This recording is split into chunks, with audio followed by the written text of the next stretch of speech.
Profesionales en seguros. Atención personalizada, auditoría y análisis de riesgos, asesoramiento profesional para una óptima transferencia de riesgos, intervención activa en la pronta y justa liquidación de siniestros. Nos ocupamos de su tranquilidad. Profesionales en seguros.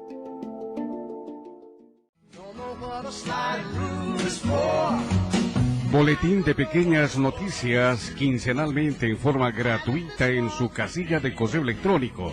El único medio periodístico y de servicios sobre propiedad horizontal orientado a administradores, propietarios, inquilinos, encargados y proveedores de consorcios. Inscríbase en nuestro sitio www.pequeñasnoticias.com.ar.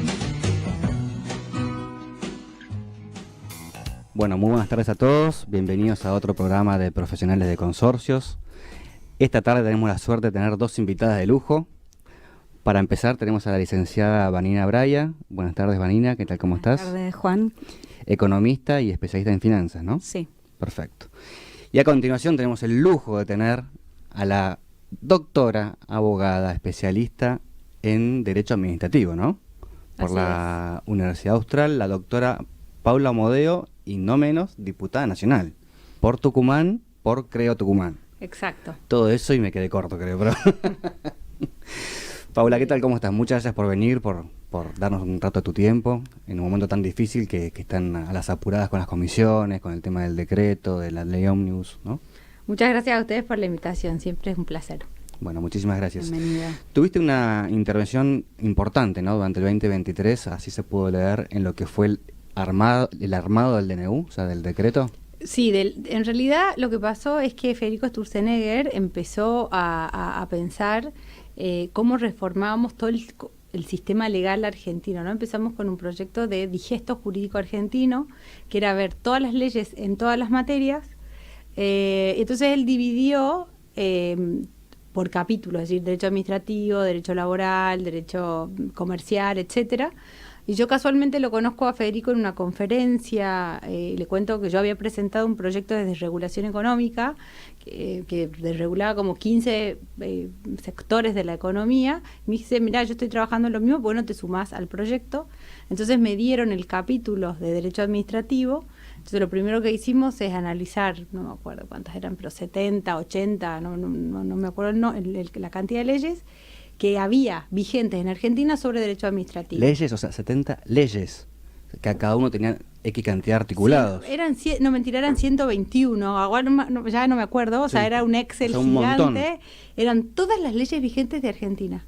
Entonces, lo que cada capítulo, había distintos equipos, con mi equipo vimos la parte de derecho administrativo, entonces lo primero que hicimos fue identificar qué normas se quedaban, qué normas se iban y qué normas había que modificar. Hago una mini pausa para el oyente que capaz que no es abogado. La parte administrativa es la relación entre el Estado con los particulares. Exacto, es como nada más y nada menos. Es el derecho constitucional de segundo grado, o sea, el Estado, ¿cómo hace el Estado para darte una orden y decirte esto tenés que cumplir, para irte de viaje tenés que sacar un pasaporte, un permiso de construcción? Bueno, todo eso es el derecho administrativo, es el derecho público en la relación del vínculo de la administración entre las distintas administraciones, es decir, la provincia con la nación, los entes autárquicos entre ellos, los entes autárquicos con la nación, y también la relación de los particulares para con el Estado. Claro, entonces tenés temas regulatorios, tenés temas de energía, tenés temas del derecho administrativo propiamente dicho, de los contratos administrativos, de obra pública, de procedimiento administrativo, bueno, es muy amplio. Y justamente este DNU, o sea, en sus 300 y pico de artículos, justamente de lo que más habla es justamente esta relación entre Estado o un retiro del Estado y más respecto de los particulares para dejar un libre comercio, ¿no? O sea, más que otros temas, salvo alquileres y algún otro más, el resto es una intervención del Estado en temas particulares y que el Estado se retire. En el DNU sí, en la ley no. La ley prima lo económico, la ley ómnibus que estamos tratando ahora. Yo le decía, es una parte como más económica y tiene otros temas de derecho civil y derecho de exportación y tributario, porque eso no podía ir en el DNU. Entonces, lo que yo hice fue identificarlas y después sugerir qué derogar, qué mantener y dónde modificar. Entonces, hice un proyecto en el cual se transformaba toda la sociedad del Estado, sociedad anónima, cómo se cambiaba el proyecto administrativo, de calidad regulatoria, y eso quedó. O sea, no sirvió para Patricia, pero Federico Sturzenegger se lo acercó a Javier Milei. Y bueno. Esa parte política te quiero preguntar un poco, porque yo no sé, yo soy un outsider de todo esto, digamos. ¿Esto en realidad fue pensado para Patricia? Sí, entonces... sí, en su momento sí. De hecho, era el famoso deróguese. Nos juntamos en la casa de Federico, se los dimos a Patricia antes de las elecciones. Y ahí te das cuenta que había realmente una coincidencia de ideas y de proyectos, por ahí con algunas diferencias de grado, ¿no? Entre Patricia y Bullrich y Javier Milei, y cómo que ella sea su ministra y que Petri también sea su ministro, no es un tema coyuntural o meramente electoral, sino que hay una idea. Yo creo que Argentina, después de las elecciones, a pesar de que el Congreso esté como muy fraccionado, creo que en Argentina ya hay, como antes había kirchnerista y antikirchnerista, yo creo que eso ya no existe en Argentina. Si no existe un modelo o un pensamiento de un modelo económico de un Estado más chico, de una intervención más fuerte en temas de justicia y de seguridad, pero menos fuerte en temas regulatorios, económicos, te diría desde el centro a la derecha, y por otro lado quedaron todos los otros que estaban fascinados con el modelo medio intervencionista y las versiones más extremas de la izquierda, del populismo kirchnerista. Y yo creo que ahí está hoy la diferencia. Esa parte de económica, yo le voy a pedir a mi asesora económica si le querés hacer una pregunta desde el lado económico, que a mí me excede, digamos. ¿Cómo crees o cuál sería el impacto que tiene este DNU en caso de que se apruebe por las dos cámaras? El DNU ya está vigente, sí. Claro, o sea, hay que rechazarlo. fuerza. Lo que hay que aprobar ahora es la ley. Lo que se está discutiendo es la ley que incorporaba el DNU, pero ese artículo creo que se saca. Entonces, el DNU, la ley, todas las reformas que se vienen, nosotros tenemos un desafío muy grande, que es volver a construir confianza como país, ¿no? Porque la única forma de crecer, como está la foto hoy, es la inversión capital. Necesitamos que vengan capitales, necesitamos que la gente invierta capital. Y la forma de que inviertan capitales es generando la confianza, las reglas de juego para decir vos te movés. Y de hecho, en la ley hay un capítulo muy grande que es de promoción de grandes inversiones.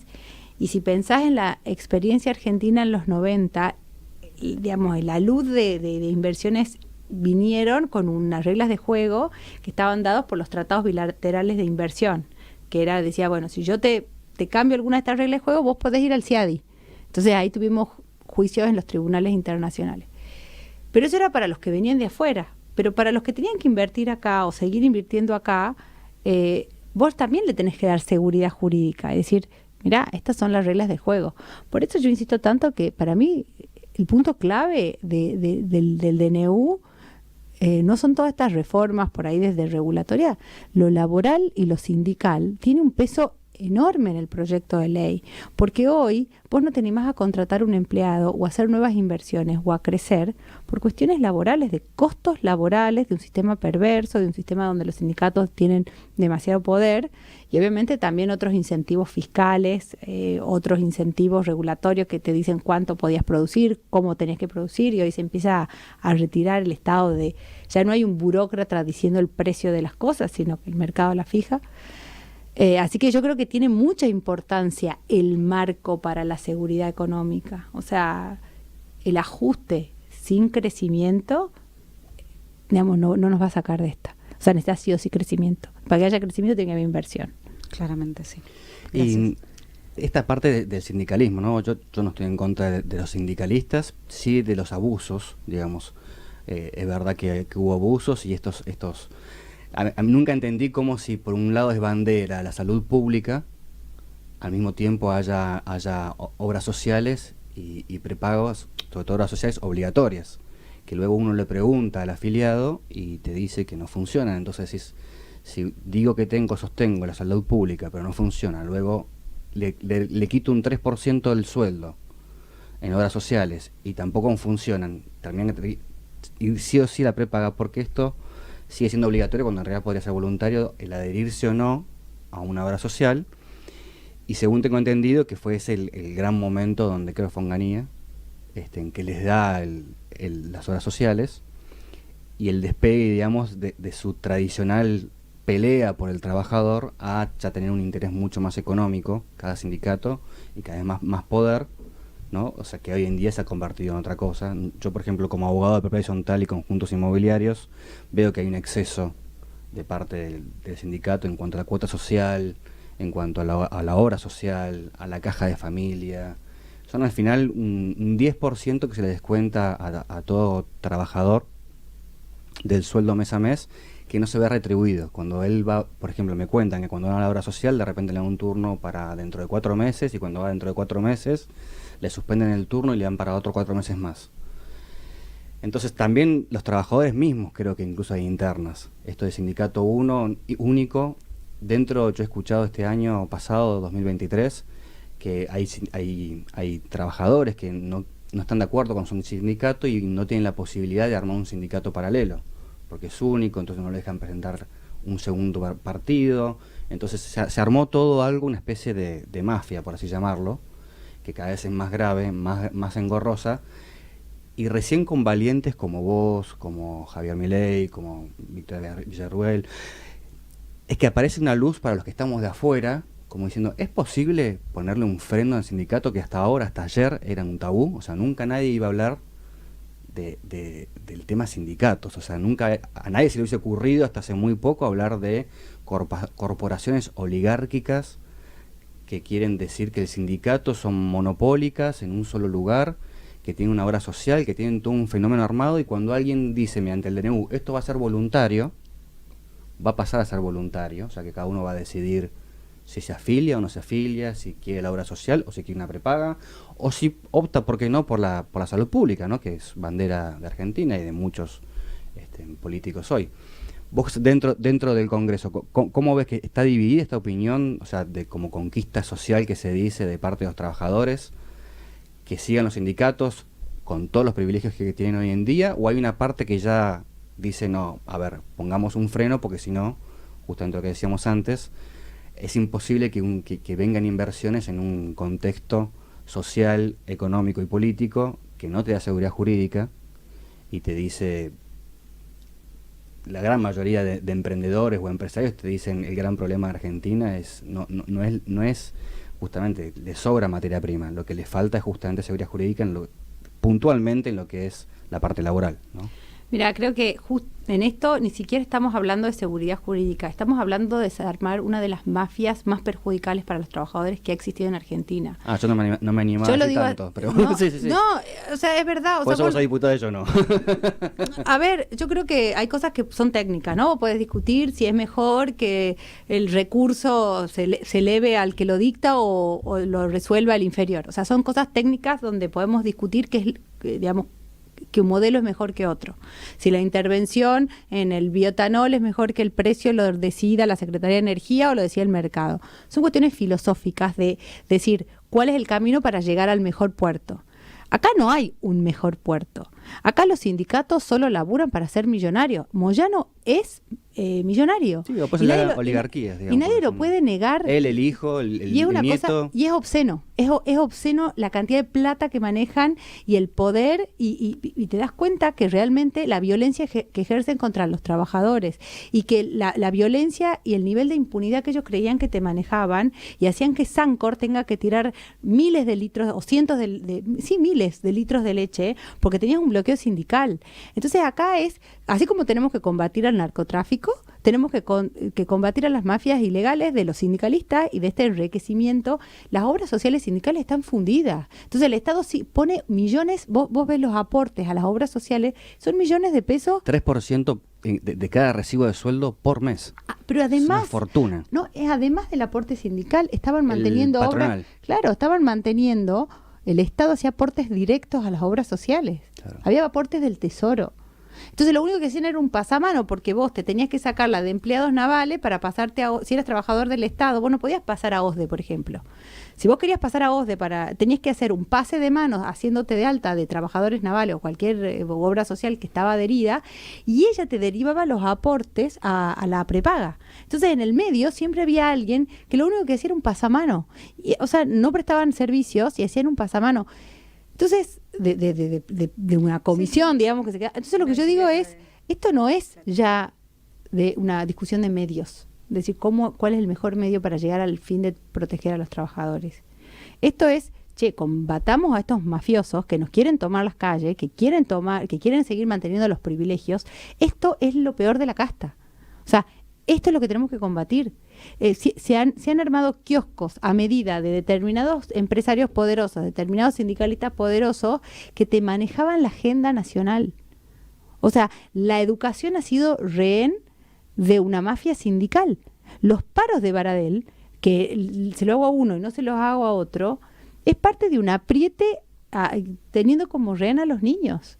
En muchas provincias, las juntas de descalificación de los maestros han sido disueltas por la presión del sindicato. Entonces, el maestro, que era bueno, que cumplía, que preparaba su clase, que no faltaba, que no presentaba certificado médico trucho, que se formaba, que hacía cursos, no entraba porque no había junta calificadora, y entraba el amigo del puesto por el sindicato, y a la larga estábamos perjudicando al capital más importante que tiene Argentina, que son nuestros niños. Hoy, 3 de cada 10 chicos terminan el secundario. De esos 3 chicos, solamente la mitad, o sea, no se puede dividir 3, pero o sea, si dividimos decimos, bueno, de 6 chicos que terminan el secundario, solamente 2 leen y comprenden textos. El futuro de Argentina está siendo hipotecado porque tenemos una generación de niños y de adolescentes y de jóvenes que no sabe comprender un texto. Entonces, el daño que han hecho los sindicalistas Argentina es enorme, es inconmensurable, porque a un chico que no le diste clases o que fue a la escuela y que tenía un maestro que no estaba preparado, o como en Santa Cruz, que no llegaban, no sé si ni siquiera a 2/3 de lo que deberían haber tenido de clase, porque tenían paro tras paro, tras paro, tras paro. Entonces, has minado y has perjudicado a Argentina de acá a 20 años por el accionar de ellos, y nadie los paraba y nadie se les plantaba. En la gestión de María Eugenia Vidal, ella trató de plantársele y se lo hicieron imposible.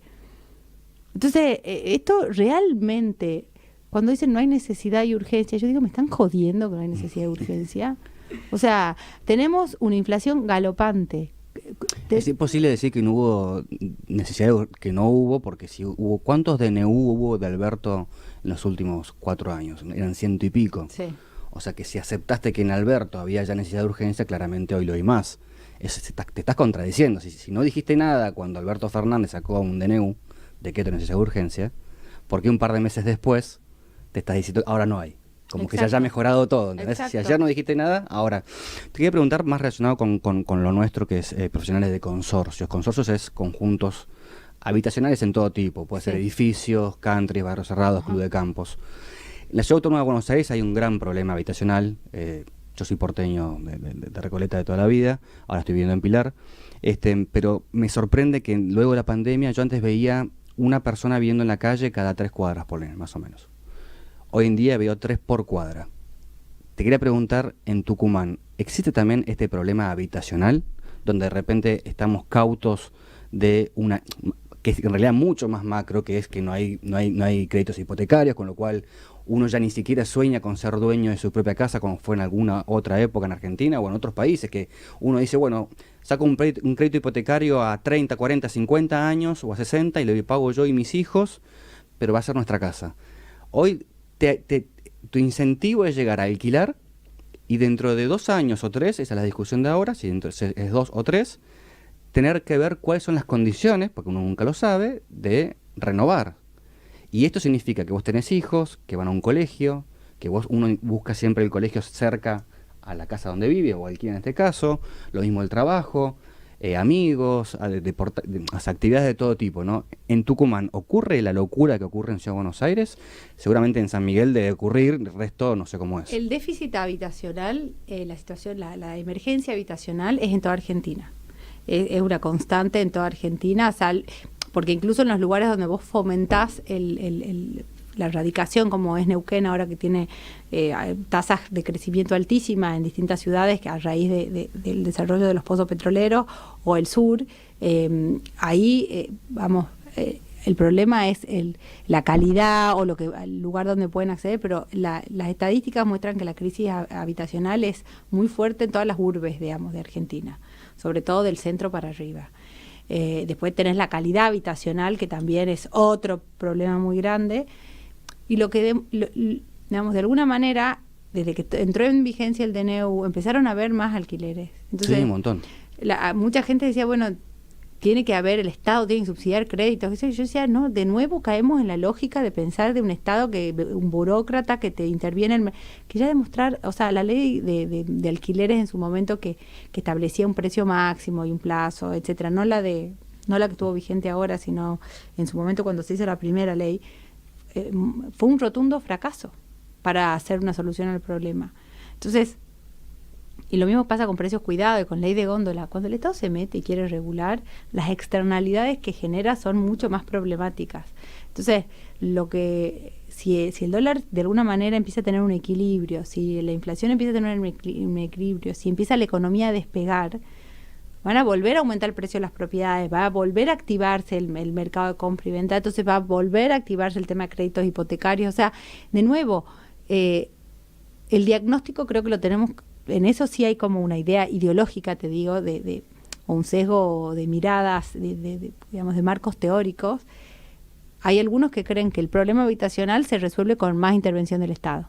Ya está demostrado que eso nunca es una solución. Entonces ahora tenemos que probar. La ley de alquileres, por ejemplo. La ley que pésima. Que fue un desastre. O sea, y después la que salió después, o sea, era una cosa peor. Yo no sé quién, porque dicen que el camino al cielo está lleno, el camino al infierno está lleno de buenas intenciones. O sea, vos podés tener buenas intenciones. La intención fue clara. Lipovetsky lo que buscó fue votos de los inquilinos. Se dio cuenta que la masa de inquilinos, ya que no nos dejan soñar con comprar un departamento o comprar una unidad funcional, como no puedo soñar con eso, mi sueño es alquilar. Dice, bueno, ¿cuántos alquilan? No sé, no puesta en la cabeza de Lipovetsky, pero lo que te digo es que muchas veces sacarle la buena digo, cuando una ley declara una buena intención, no sé, quiero que todos tengan casa, quiero que todos tengan comida. Entonces, yo hago estas declaraciones de buenas intenciones, pero empíricamente, o sea, la realidad me demuestra que cuando se metió el Estado hizo las cosas más caras, puso mal los incentivos, tenía muy poca información para tomar las decisiones, el mercado es mucho más eficiente tomando las decisiones. Entonces, yo creo que es muy bueno a ver, la situación es muy difícil y no es que porque salga este DNU o porque salga una ley va a cambiar la Argentina de un día para el otro.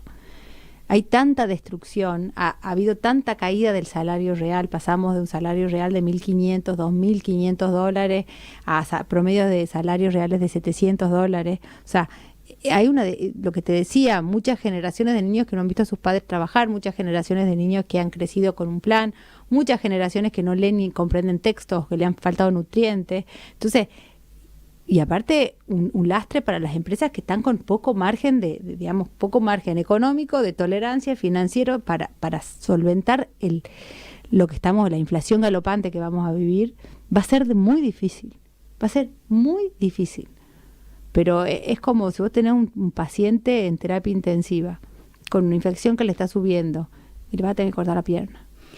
O sea que este DNU, esta idea en realidad ni siquiera es de Milei, sino que fue armada para Patricia Bullrich. Si ganaba Patricia Bullrich, después no ganó, entonces fue para Milei. No sé si Patricia hubiera podido tan rápido y con tanta vehemencia y con tanta... O sea, creo que Patricia estaba mucho más condicionada por el contexto de lo que era Juntos por el Cambio. Acordate que tenés los radicales, tenés el ARI, que hoy está totalmente en contra de Milei, la coalición cívica, tenés posturas mucho más socialistas de parte de algunos radicales. Yo creo que el presidente, si bien yo he tenido diferencias de conceptuales de algunas cosas y por eso tengo un partido y un bloque... Ustedes compartían banca, ¿no? O sea, sí, los tres solos, o sea, Victoria, Javier y vos. Y nadie más. Pero en realidad estábamos al lado, pero yo soy un monobloque, no es que yo estaba con ellos. Por eso yo mantengo mi partido, que es Creo Tucumán, y fundamos un partido de Tucumán para Tucumán, que nadie venga a Buenos Aires y me diga el candidato, se vota así, no. O sea, nosotros... ¿No se puede eso? No, en Creo Tucumán es de Tucumán para el mundo, no del mundo. En Provincia de Buenos Aires, hace 25 años, el gobernador es porteño. Pero Kicillof es porteño. Pero ustedes casi tienen como una simbiosis, o sea, los límites, General Paz es un límite... No, hay cierto resentimiento y localismo entre provincia y capital, ¿eh? Sí, sin embargo, los últimos 25 años es porteño. Claro, pero una cosa es esa y otra cosa es que venga alguien de Buenos Aires que no conoce la realidad de Tucumán y diga, el candidato a intendente, el candidato a diputado, el candidato va a ser porque me cae bien. Ni te digo. O sea, entonces lo que nosotros decimos, nosotros somos un partido de gente que no era política, de Tucumán, outsiders. Outsiders todos, y les dijimos a los señores de Buenos Aires, no, muchas gracias. Ya tenemos muchos porteños por todos lados. Yo viví acá igual como 12 años, así que bueno, muchísimas gracias. Muchísimas gracias por haber venido. Gracias. La verdad que un lujo tenerte y muchas gracias por contarnos todo esto que para nosotros es súper interesante. Muchas gracias, Vanina. Y bueno, nos veremos en el próximo programa. De nada. Muchas gracias.